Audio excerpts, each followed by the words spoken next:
¿Qué está pasando en el sector petrolero argentino con esta semana caótica de desabastecimiento? ¿No entendiste nada de lo que pasó? ¿Querés saber cuáles son las causas de los faltantes de naftas? ¿Por qué Argentina importa pero también exporta combustibles? ¿Quién es quién en el sector? ¿Cómo funciona la cadena?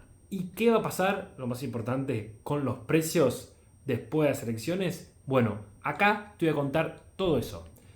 Mi nombre es Fernando Heredia, soy periodista especializado en energía, soy editor de Forbes, soy columnista de energía en CNN y tengo este canal de redes sociales @ferherediaenergia donde subo videos hasta ahora cortitos. Ahora vamos a darle más profundidad sobre la temática energética y claramente el tema de la semana fueron los faltantes de nafta. Empecemos un poco para hablar quién es quién en este mundo energético. La cadena arranca con el sector llamado upstream. El upstream son las productoras de petróleo, las que perforan y extraen el petróleo, que muchas veces no son las mismas que las que lo refinan ese petróleo y lo convierten en combustible que después cargamos en la estación de servicio. Bueno, ¿quiénes son las productoras? YPF lo tenemos en los dos lados, eso se llama una petrolera integrada, cuando está en upstream y downstream. Para American Energy y Action es la otra que también está integrada. Para American Energy en la producción, Action en la refinación. Pero después tenemos Vista Oil and Gas, que solamente es productora. Tecpetrol solamente es productora. Plus Petrol, lo mismo. Si me olvido alguna otra, que seguramente que sí. Después cambian, depende de lo que es petróleo y gas. Pero en este caso nos focalizamos en petróleo. Bueno, Shell, por supuesto. Está Chevron. Bueno, y por ahora me parece que paremos de contar porque ya después nos vamos a ir muy a lo puntilloso. Después tenemos otras tantas que están más focalizadas en el gas. Pero del otro lado de la cadena, en el medio tenemos el transporte de crudo, justamente para llevarlo de las cuencas, como Vaca Muerta, donde se extrae, hasta las refinerías, donde la gran mayoría están en los alrededores del Gran Buenos Aires, las más importantes, pero también hay algunas otras en el resto del país. Bueno, del otro lado está, como dijimos, YPF y Action, que hacen las dos cosas, pero también está Raízen, que opera la marca Shell, pero no es Shell, es de capitales brasileros. Después está Trafigura también. Y Refinor en el norte, pero tiene una participación muy menor. Digamos, la gran mayoría del mercado se abastece con YPF, Action y Raízen, que como dijimos es la marca Shell. Ahí tenemos, yo te diría, un 90% del mercado. Sí, son las empresas más importantes. ¿Por qué hablamos de esto? Porque justamente hay que distinguir el rol que tienen las productoras y las refinadoras. Como dijimos, no son lo mismo y muchas veces las refinadoras necesitan, incluso YPF, no solo abastecerse de su propio petróleo, sino que le vendan otras productoras porque tiene una capacidad de refinación más grande de lo que da su producción petrolera. Eso de todas maneras YPF tiene proyectado autoabastecerse en los próximos años con las inversiones que está haciendo. Leo mi machete y vemos cómo seguimos. ¿Por qué Argentina importa y exporta? Que fue una de las cosas, uno de los interrogantes que surgió esta semana para mucha gente. Bueno, hay que distinguir, como dijimos en la cadena del upstream, Argentina aproximadamente produce unos 650.000 barriles diarios, de los cuales el mercado doméstico se abastece con 500.000. Entonces el resto lo exporta. Es alrededor de un 20, un 25% lo exporta. ¿Por qué justamente no? Porque sobra. Porque no es que las empresas, como dijo el ministro, se lo llevan para ganar más plata y desabastecen al mercado local, sino que una vez que está cubierto el mercado local por ley, aclaro, porque justamente esa ley es criticada por el mundo petrolero porque te pone limitaciones a poder exportar, pero justamente esa ley hace que tengas que abastecer primero al mercado interno y después la Secretaría de Energía te tenga que autorizar las exportaciones una por una. Entonces, como decimos, Argentina exporta hoy eso que ese porcentaje que se espera que aumente en el corto plazo, de acá a 1, 2 años y cada vez más, gracias justamente a Vaca Muerta. Y del otro lado importa combustible. Y alguno puede decir, bueno, pero ¿por qué en vez de exportar ese excedente no lo usa para autoabastecerse en materia de combustibles? Varios motivos. Primero porque la capacidad de refinación tiene un tope, de acuerdo a las refinerías que hay. Deberías construir otra refinería que hoy en el sector, según los cálculos, no es rentable. Porque te terminarías ahogando quizás combustible, porque la demanda fluctúa, no es constante todo el año y tiene algunos altas y bajas de acuerdo al mes que estamos transcurriendo. Algunos momentos tienen más demanda y otros menos. El segundo motivo es que la refinería no te saca la cantidad de subproductos que vos querés automáticamente, sino que está medio preestablecido, te saca tanta cantidad de nafta super, tanta cantidad de nafta premium, tanta cantidad de gasoil común, tanta cantidad de gasoil premium, tanta cantidad de full oil, de jet fuel para los aviones. Bueno, eso no significa que coincida con tu demanda. Vos tenés todo esto que te sacó, todos estos productos, algunos coinciden con tu demanda, otros no. Argentina, al ser un país eminentemente agrícola en su actividad productiva, demanda más gasoil porque la maquinaria agrícola justamente usa gasoil. Entonces eso genera un faltante de gasoil que hay que importarlo. Y acá este es uno de los orígenes del problema de abastecimiento de esta semana. Porque hay que contar un poquito el trasfondo. Sabemos que tenemos un atraso de precios muy pero muy grande. ¿De qué magnitud? Bueno, empezamos a sumar. Este año la inflación hasta septiembre acumula un alza del 103%. ¿Cuánto se trasladó de esa inflación a surtidor? Alrededor de un 63% antes del aumento de ayer. Eso te da una pérdida de 40 puntos, más o menos. Después, otra noticia que tuvimos ayer fue que se congeló nuevamente el impuesto a los combustibles. Eso genera una pérdida de ingresos para el Estado de 2.500 millones de dólares al año, con tal de usarlo como antiinflacionaria, que bueno, no estaría dando muchos resultados. Pero la cuestión es que hace que los combustibles valgan menos. ¿Cuánto impacta eso? Que en algún momento va a haber que ajustarse porque el Estado necesita esos recursos para el fisco y para llegar a su meta de déficit cero. Eso implicaría un ajuste de naftas del 30%. Después tenemos una brecha muy grande entre el barril criollo, que es el que se comercializa localmente, es un precio que se negoció entre el gobierno y las petroleras para que justamente las refinadoras puedan comprar más barato el petróleo y así no tener que aumentar. Entonces se puso un barril criollo, como se dice, mucho más bajo que el internacional. La contraparte de esto es que no te alienta mucho las inversiones. Una empresa internacional, ¿por qué va a invertir acá si le paga $56 el barril y se va a cualquier otro país y le pagan 80, 90 dólares de acuerdo al precio de ese momento? Ahora está más o menos 85. Bueno, eso es algo que hay que ajustar y que este año se redujo por una cuestión, bueno, evidentemente electoral, ¿no? Siempre hay una brecha en Argentina, pero nunca es tan grande.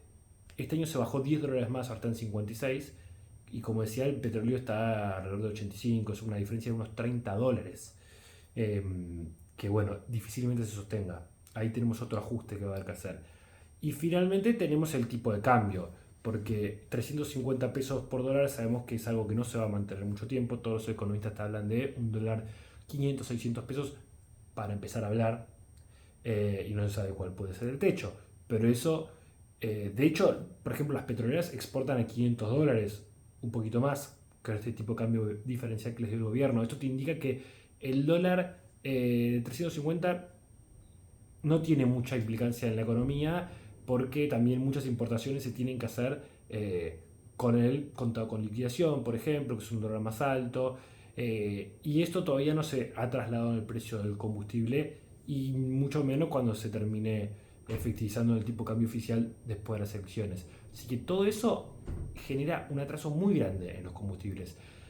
Esto hace que países limítrofes te carguen nafta en localidades de frontera, Y esto hace que se genere una tensión en el abastecimiento porque nadie quiere importar. Vos hiciste este acuerdo para que las refinadoras compren más barato el petróleo, perjudicando a las productoras, porque le pagas menos. Y dicen, bueno, esto a pesar de que vos me das un precio muy bajo de surtidor, te lo produzco. Abastezco el mercado local, pero esa diferencia de un 20% de combustibles que hay que importar, nadie quiere hacerlo porque esa pérdida, vos lo comprás a un barril internacional, tenés una doble brecha.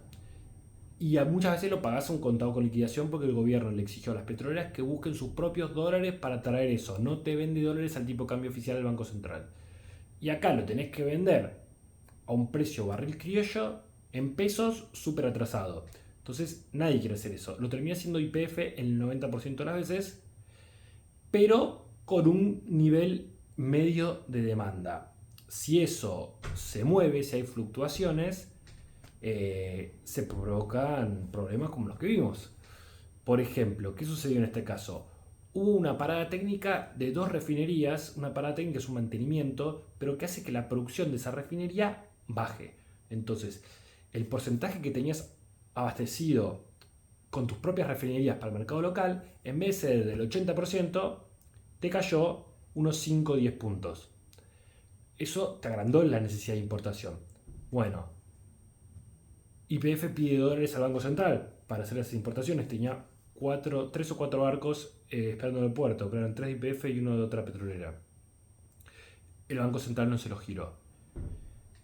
Pasaron los días, había luces rojas como pequeños desabastecimientos en distintos puntos del país, porque como dijimos, el punto clave es el gasoil, que es lo que más importa, y como el combustible está tan atrasado, el canal mayorista, que es donde cargan los camiones, terminó teniendo un precio más alto que el minorista, que es donde cargamos todos, que eso siempre fue al revés, lógicamente. Al tener un precio más caro, iban a estaciones de servicio comunes a cargar y eso las dejó sin combustible. Bueno, tenía esas luces rojas en todo el país que se empezó a expandir esta situación. Al mismo tiempo las importaciones no entraban. Bueno, esto cuando llega a las grandes ciudades obviamente explota y la gente cuando ve colas en las estaciones de servicio va a cargar por si las dudas, aunque tenga el tanque por la mitad. Va a cargar eso que falta porque no sabe cuándo puede haber combustible. Es un fenómeno común de psicosis social que pasa con todos los productos. Lo vimos en la pandemia con productos básicos, ¿no? Bueno, y ahí ya se te fue de las manos la situación. De esos 4 barcos que tenías que importar, ahora el gobierno va a habilitar por lo menos 12 a 14 barcos. Y te va a salir muchísimo más caro, porque sale 45 millones de dólares cada barquito. Así que la crisis le salió cara y no fue una cuestión de especulación, como dijo Massa, que bueno, uno lo entiende, está en campaña electoral, pero hay que decir que no fue así. No hubo, no hubo una situación especulativa de las productoras, como dijo el ministro, para exportar todo lo que puedan, porque las exportaciones se les autoriza, como dijimos el gobierno. No pueden acopiar ese petróleo porque la infraestructura no da para retenerlo, como si fueran productores ojeros.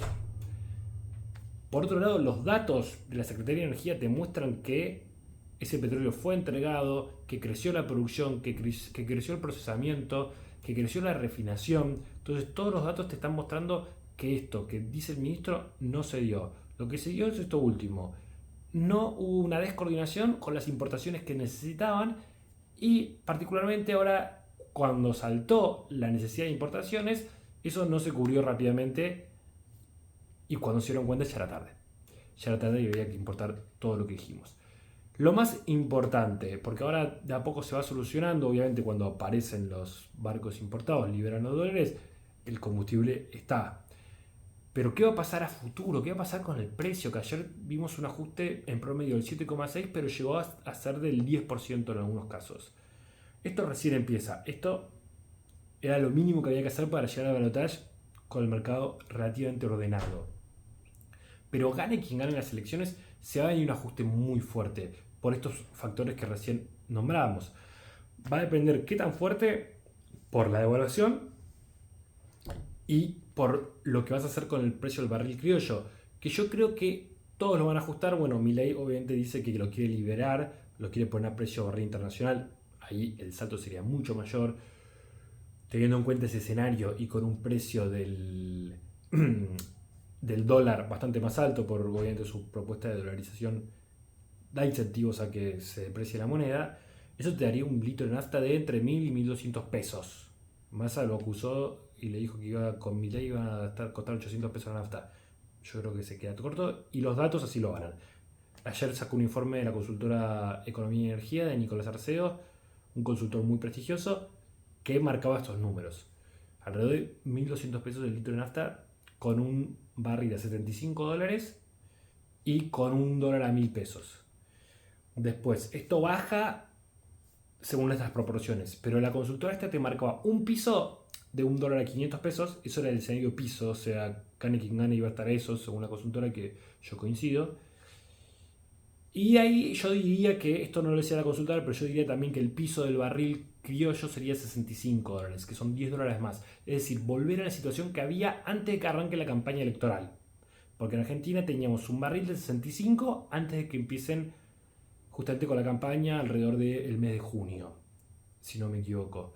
Entonces, ese escenario, 500 dólares 65, y te da un combustible, no recuerdo bien el porcentaje, el número, pero entre 500 y 600 pesos el litro, que bueno, ahora estamos llegando, dependiendo del lugar del país, pero en promedio vamos a decir 300 en Ciudad de Buenos Aires y alrededor está un poquito menos de 300, pero en otros lugares del interior está más de 300. Bueno, pongamos promedio 300, te puede saltar a 500, 600, o sea, se puede duplicar tranquilamente en un escenario de piso si gana Massa. Y con Milei, como dijimos, podría llegar a ser mayor, pero no por una cuestión de generar miedo, sino porque tiene una política más liberal, obviamente, de liberar los precios. Eso trae consecuencias positivas en materia de producción de petróleo, porque obviamente te va a fomentar más inversiones, te trae consecuencias negativas en lo que es el mercado interno. Va a ser un golpe muy fuerte al bolsillo de la población y eso te va a afectar al mercado interno. Así que en esos parámetros es lo que puede evolucionar el precio. ¿Puede haber nuevo desabastecimiento? Y teniendo en cuenta que el Banco Central le faltan dólares, yo diría que sí. Lo bueno es que las paradas técnicas estarían finalizando en los próximos días, lo que va a volver al punto de importación histórico, pero igualmente vos necesitas una importación. Y si el Banco Central no tiene dólares, es un interrogante. Obviamente que es el lugar más prioritario porque sabe el efecto, el gobierno sabe el efecto que tiene esto en la población, que obviamente no es una desorganización total de todo el punto de vista, hasta del aparato productivo, pero que puede llegar a pasar, puede llegar a pasar. De hecho, había sucedido el año pasado, particularmente con el gasoil, donde hubo también faltantes. Pero bueno, gente, muchísimas gracias por la atención. Me dan una gran mano si se suscriben, si comentan, si le ponen me gusta. Espero verlos pronto. Este fue el primer video que lanzamos. Ojalá que lo vean muchos de ustedes. Chau, chau.